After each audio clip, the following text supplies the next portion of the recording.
Hi students, in this lab we will learn about the basic introduction of LabVIEW software, how this software is different from the other softwares. So let's begin. Moving towards the basic introduction of LabVIEW software. LabVIEW, abbreviated as Laboratory Virtual Instrument Engineering Workbench.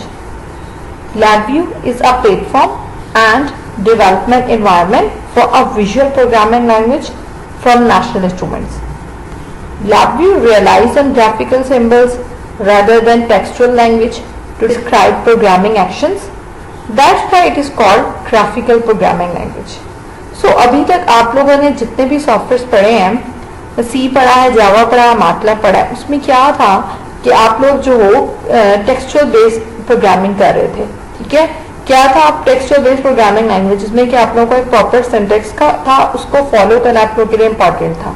अगर आपकी कोई सिंटेक्चुअल mistake होती है तो आप लोगों का error show होता है, जिस तरह से पूरा प्रोग्राम रन नहीं होता. ठीक है, तो उस सिंटेक्स को समझना जो है वो लेमैन के लिए बहुत ज़्यादा डिफिकल्ट होता है. ठीक है, उसके लिए ये आसान है कि उसके पास अगर उसने मल्टीमीटर यूज करना है तो उसकी फॉर्म में मल्टीमीटर की एक आइकन हो जो रिप्रेजेंट करे मल्टीमीटर को, वो जस्ट उसको देखे और उसको उठाकर आपकी प्रोग्रामिंग विंडो पर प्लेस कर ले और उसके साथ फर्दर प्रोग्रामिंग या प्रोसेसिंग कर सके जो वो करना चाहता है. तो ये ज्यादा आसान है. ठीक है, एज कम्पेयर टू कि वो पूरा सेंटेक्स समझे और उसके अकॉर्डिंग अपना प्रोग्राम जनरेट करे. तो LabVIEW का जो सबसे इंपॉर्टेंट फीचर है वो ये है कि ग्राफिकल प्रोग्रामिंग लैंग्वेज है और ये टेक्स्ट पे बेस नहीं करी होती. हाँ, आप इसके अंदर टेक्स्ट बेस्ड प्रोग्रामिंग कर सकते हो, इसके अंदर ये एबिलिटी है. इसके अलावा ये जो है आपने कोई प्रोग्राम मैटलैब पे बनाया है उसको आप LabVIEW में कॉल कर सकते हो और उस प्रोग्राम को रन कर सकते हो और उसकी आउटपुट देख सकते हो. इसके अंदर ये एबिलिटी भी है. लेकिन जो इसकी मेन प्रोग्रामिंग का कॉन्सेप्ट है वो ग्राफिकल प्रोग्रामिंग लैंग्वेज पर बेस कर रहा है. Every programming language has a program. LabVIEW program is called as virtual instrument because the appearance and operation of LabVIEW program imitate physical instruments such as oscilloscope and digital multimeters. जैसे digital multimeter और oscilloscope real life में हम लोग देख रहे होते हैं, बिल्कुल उसी फॉर्म में जो है आप लोग के पास LabVIEW की विंडो पर अवेलेबल होते हैं. तो एक लेमैन के लिए ये समझना बहुत आसान होता है कि आप लोगों ने अगर मल्टीमीटर यूज करना है तो वो जस्ट उस आइकन पर जाएगा, उठा के प्लेस कर लेगा. ठीक है, उसको सर्चिंग की जरूरत नहीं पड़ेगी. Now if we talk about the parts of a virtual instrument means the program of VI. So LabVIEW virtual instrument basically contains two windows, front panel and the block diagram, as we can see in the slide. Front panel create the user interface for the VI. You can build the front panel with control inputs and indicator outputs. तो आप लोग क्या करते हो, front panel जो एक basic window है LabVIEW की, इस पे क्या हो रहा होता है कि आपके पास इनपुट और आउटपुट्स आती हैं. ठीक है, इस पर प्रोग्रामिंग नहीं करोगे, जैसे अपने इनपुट को एंटर करोगे. जैसे यहाँ पर हमें स्लाइड पर नजर आ रहा है कि हमने नंबर ऑफ मेजरमेंट्स डाली हैं कि हमें कितनी नंबर ऑफ मेजरमेंट्स करनी है और अपने सिस्टम में कितना डिले देना है. तो अपने इनपुट्स असाइन की और ग्राफ पे हम लोग देख रहे हो कि हमारा टेम्परेचर नजर आ रहा है. ठीक है, तो हम लोग क्या करेंगे, इनपुट देंगे इस विंडो पर और आउटपुट को एनालाइज करेंगे. प्रोग्रामिंग नहीं करेंगे, प्रोग्रामिंग जो है वो हम नेक्स्ट विंडो पर करेंगे. ठीक है, तो जब भी इनपुट को देना है और आउटपुट को एनालाइज करना है तो जो विंडो आप लोग LabVIEW की यूज कर रहे होगे वो कौन सी है, वो फ्रंट पैनल है. Second window of LabVIEW software is the block diagram. Block diagram contains the graphical source code. Front panel objects appear as terminals on the block diagram. As we have already created the control input of number of measurements on the front panel, तो वो क्या है, वो control input जो है वो terminal की form में आपके ब्लॉक डायग्राम पर आ जाएगी. ठीक है, तो इनपुट और आउटपुट जितनी भी आप लोग फ्रंट पैनल पर असाइन करोगे या बनाओगे दोगे तो वो आप लोग की ब्लॉक डायग्राम पर टर्मिनल की फॉर्म में आ रही होगी. लेकिन उनके दौरान जो फंक्शनैलिटी या प्रोग्राम बनाना है वो बेसिकली LabVIEW की जिस विंडो पे करते हो उसे ब्लॉक डायग्राम कह रहे होते हैं. ठीक है, तो फंक्शनैलिटी हमेशा जिस विंडो पे जनरेट होती है वो LabVIEW की ब्लॉक डायग्राम है. So starting a VI, basically go to startup menu, click on LabVIEW software. Startup window is open like that as we have seen in the slide. Click on the black VI means blank virtual instrument or the program. So two windows will be open. Two windows are basically front panel and the block diagram. Front panel contains a palette which consists of controls and indicators you are going to use for the creation of front panel. So जितने भी आप लोगों के पास front panel पर numeric controls, numeric indicators, Boolean controls, indicators, graphs जितने भी आप लोग प्लेस कर रहे होते हो फर्दर प्रोसेसिंग के लिए, वो आप जिस पैलेट से पिक करते हो वो बेसिकली कंट्रोल पैलेट है. इसको कहाँ से सिलेक्ट कर सकते हैं? राइट क्लिक करोगे फ्रंट पैनल पर, कंट्रोल पैलेट ओपन हो जाएगा. और इसको एक्सेस करने का एक डिफरेंट मेथड भी है कि आप व्यू पर जाओगे स्टेटस टूल बार में, देन आप लोग क्लिक करोगे कंट्रोल पैलेट पे, तो कंट्रोल पैलेट आपके पास फ्रंट पैनल की विंडो पर ओपन हो जाएगा. आप लोगों को जो न्यूमेरिक कंट्रोल चाहिए, इंडिकेटर्स चाहिए, बुलियन चाहिए, control indicator, string control indicators चाहिए, तो वो आप पिक कर सकते हो और प्लेस कर सकते हो for your further programming in LabVIEW software. Front panel पर हमारे पास कंट्रोल एंड इंडिकेटर्स होते हैं. सो कंट्रोल कंसिस्ट कर रहा होता है नॉब्स पर, push buttons, dials and other input devices. You can simulate instrument input devices and supply data to the block diagram of the VI. And if we talk about the indicators on the front panel, तो indicators जो है वो graphs पर, LEDs पर, other displays पर consist कर होते हैं. So you can simulate instrument output devices and display data the block diagram acquires or generates. Front panel पर जो न्यूमेरिक कंट्रोल इंडिकेटर्स हम लोग देते हैं वो बेसिकली इंटीजर टाइप के भी हो सकते हैं और रियल टाइप के भी हो सकते हैं. इसके अलावा इनपुट जो देते हैं उसके लेफ्ट साइड पे एक इंक्रीमेंट और डिक्रीमेंट बटन होता है कि आपने फॉर एग्जांपल 0 दिया है तो आप उसको इंक्रीमेंट वाले बटन पर क्लिक करके वैल्यू को इंक्रीज कर सकते हो, डिक्रीमेंट वाले बटन पर क्लिक करके वैल्यू को डिक्रीज कर सकते हो. इसके अलावा आउटपुट होती है, आउटपुट डेफिनेटली इंक्रीज या डिक्रीज नहीं हो रही होती, तो इसलिए इसमें न्यूमेरिक इंडिकेटर में बेसिकली इंक्रीज या डिक्रीज का कोई ऑप्शन नहीं होता. तो इस मीन्स आप लोग इंटीजर और रियल फॉर्म में न्यूमेरिक कंट्रोल और इंडिकेटर्स जो हैं वो शो कर सकते हो on your front panel of the LabVIEW software. Second data type base control and indicators जो आप लोग जनरेट कर सकते हो LabVIEW के फ्रंट पैनल पर, वो बुलियन कंट्रोल एंड इंडिकेटर्स हैं. Boolean data type represents data that only has two parts, such as true and false or on and off. Use Boolean controls and indicators to enter and display Boolean values. Boolean objects, simulate switches, push buttons and LEDs.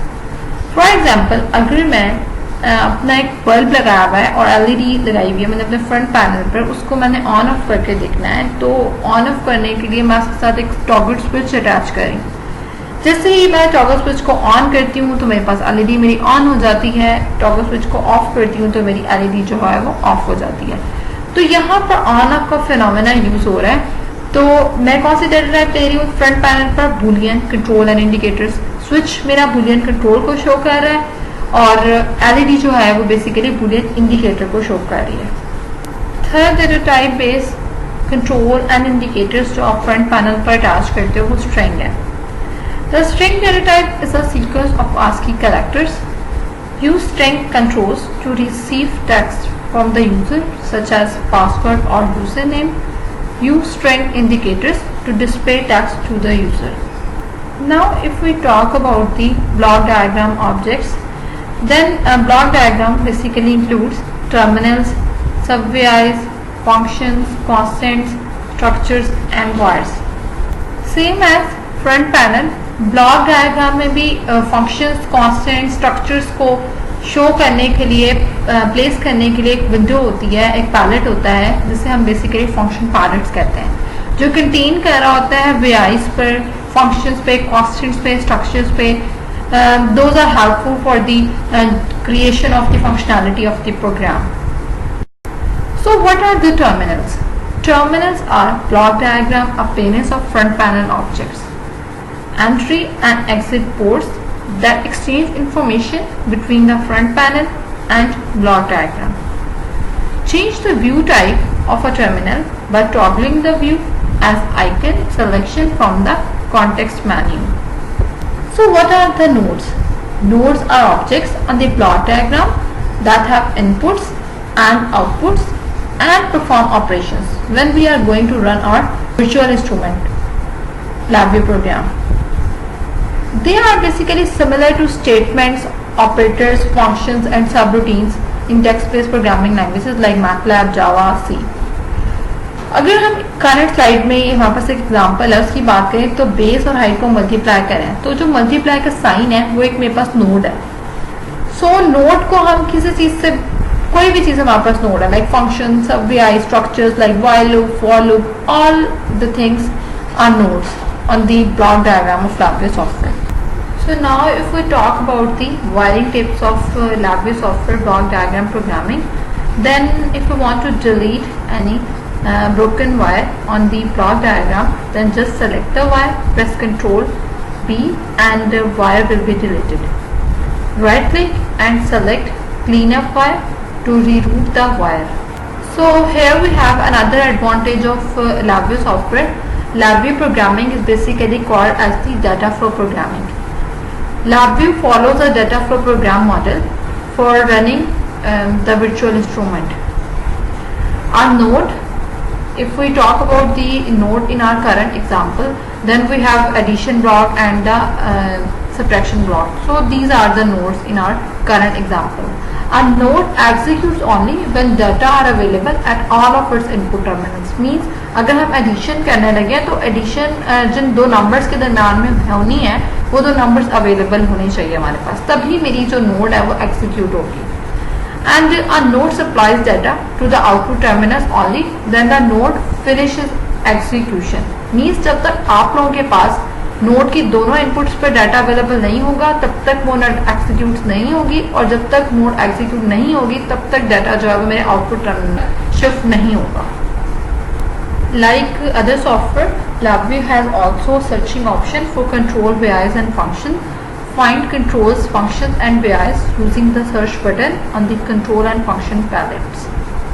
If you want to resize any object, position any object, want to select any object and want to perform text editing on the LabVIEW software, then the palette you have to move towards the is the automatic tool selection palette. Program के status को show करने के लिए LabVIEW में एक status tool bar होता है. तो स्टेटस टूल बार में लेफ्ट साइड पर अगर हम देखें तो फर्स्ट जो आइकन है वो रन का है कि आपने अपने प्रोग्राम को जब भी रन करना है तो इस आइकन पे आपको क्लिक करोगे आपका प्रोग्राम जो है वो एग्जीक्यूट हो जाएगा. नेक्स्ट में जो आप लोगों को दो एरोस नजर आ रहे हैं वो बेसिकली रन कंटिन्यूसली का आइकन है. रन कंटिन्यूसली मीन्स अगर मैं अपनी इनपुट कंटिन्यूसली चेंज कर रही हूँ तो with respect to my input मेरी आउटपुट भी कंटिन्यूसली चेंज होती जाएगी. मुझे बार बार अपने रन बटन पर क्लिक करने की ज़रूरत नहीं है. उसके बाद मेरे पास एक रेड कलर का ब्लॉक है जो बेसिकली एक सर्कल है रेड कलर का, वो अबॉर्ट एक्सिक्यूशन का आइकन है कि मैंने अपनी सिमुलेशन को स्टॉप करना है, अब्रप्टली स्टॉप करना है, तो मैं इस आइकन पे क्लिक करूंगी. देन मेरे पास पॉज का बटन है जो मेरी सिमुलेशन को स्टॉप करने के बाद दिखाता है कि सिमुलेशन कहाँ तक एग्जीक्यूट हुई है, और रेड हो जाता है वहाँ तक जहाँ पर तक मैंने अपनी सिमुलेशन को एग्जीक्यूट किया होता है बिफोर स्टॉपिंग. नेक्स्ट में एक बल्ब है जो बेसिकली शो कर रहा है एग्जीक्यूशन की हाईलाइट कर रहा है उसको कि कहाँ कहाँ से मेरा प्रोग्राम जो है वो पॉज हो रहा है, कहाँ कहाँ से मेरी नोट जो है कौन कौन सी मेरी नोट बेसिकली एग्जीक्यूट हो रही है. Then 13 point application font is basically here to show us about the text editing. मतलब मैं अपनी विंडो पे कोई टेक्स्ट डालती हूँ उसको मैंने फॉन्ट चेंज करना है, उसकी जो राइटिंग टाइप है वो चेंज करनी है तो इस ब्लॉक से मैं बेसिकली चेंज कर सकती हूँ. As we have already studied about the status toolbar in the previous slide, तो वहाँ पे हमें एक रन का आइकन दिखा था. वो आइकन जो है अगर ब्रोकन है तो इट मीन्स आपके जो प्रोग्राम है या वीआई है उसके अंदर एरर है और वो रन नहीं हो सकती, एग्जीक्यूट नहीं हो सकती. तो आपको अपने पहले एरर की लिस्ट को चेक करना है कि आपके प्रोग्राम में क्या एरर है, और उसके बाद दोबारा रन करेंगे देन वो एग्जीक्यूट होगी after correction of your error. Normally जो हमें इश्यूज नज़र आ रहे होते हैं अपनी ब्रोकन वीआई के केस में वो होता है कॉमन जो इशू है सबसे उसमें वो है ब्रोकन वीआई का कि आपने एक कंट्रोलिंग न्यूमेरिक कंट्रोल था, उसको न्यूमेरिक इंडिकेटर से अटैच करना था, लेकिन आप बाय मिस्टेक जो है न्यूमेरिक कंट्रोल को न्यूमेरिक कंट्रोल से ये अटैच करें या फिर न्यूमेरिक कंट्रोल को स्ट्रिंग कंट्रोल से अटैच करें। मीन्स एक इनपुट को इनपुट से अटैच करें तो उनके दरम्यान वायरिंग पॉसिबल नहीं हो सकेगी, जिसकी वजह से वायर आपकी ब्रोकन शो होगी, आपकी वीआई रन नहीं हो सकेगी। ठीक है, इसके अलावा एक जो और एरर आ रहा होता है वो ये आ रहा होता है कि डाटा टाइप का एरर, कि आपने एक न्यूमेरिक कंट्रोल है और आप उसको स्ट्रिंग इंडिकेटर से अटैच करें। मतलब डाटा टाइप का डिफरेंस है कि इनपुट तो आपकी न्यूमेरिक है लेकिन जो आपकी आउटपुट है वो स्ट्रिंग है, तो डिफरेंट डाटा टाइप्स के दरम्यान कोई वायरिंग नहीं हो सकती। ये एक बहुत कॉमन एरर है। इसके अलावा एक एरर ये है कि आपने अपने करंट प्रोग्राम में एक और प्रोग्राम को कॉल किया जो आपने पहले से बनाया हुआ था। अब हो सकता है जो आपने प्रोग्राम पहले से बनाया हुआ था उसका किसी और प्रोग्राम से कनेक्शन हो, और आप जब उसको कॉल करें अपने करंट प्रोग्राम में या रिप्लेस करें अपने करंट प्रोग्राम में, तो उसके अंदर कोई वायर ब्रोकन हुई भी हो, जिसकी वजह से आपके प्रोग्राम जो है वो रन नहीं हो रहा, एग्जीक्यूट नहीं हो रहा और आपकी जो वीआई है वो ब्रोकन शो हो रही है। LabVIEW हमें जो है डिबगिंग टेक्निक्स प्रोवाइड कर रहा होता है। ठीक है, तो आप लोगों को as we have already studied about the data flow programming language, तो जब भी आपने डाटा का फ्लो देखना है अपने प्रोग्राम के अंदर, तो आप लोग एग्जीक्यूशन हाईलाइटिंग का जो एक बटन है उस पर क्लिक करोगे तो आपको प्रॉपर एग्जीक्यूशन जो है वो हाईलाइट होती हुई नजर आएगी अपने प्रोग्राम के अंदर, जैसे आपने अपने प्रोग्राम को रन करना। Prop is basically an other debugging technique. Use the prop tool to observe intermediate data values and to check the error outputs of VIs and functions, especially those performing input-output. Breakpoints is another debugging technique. When you reach a breakpoint during execution, the VI pauses and the pause button appears red.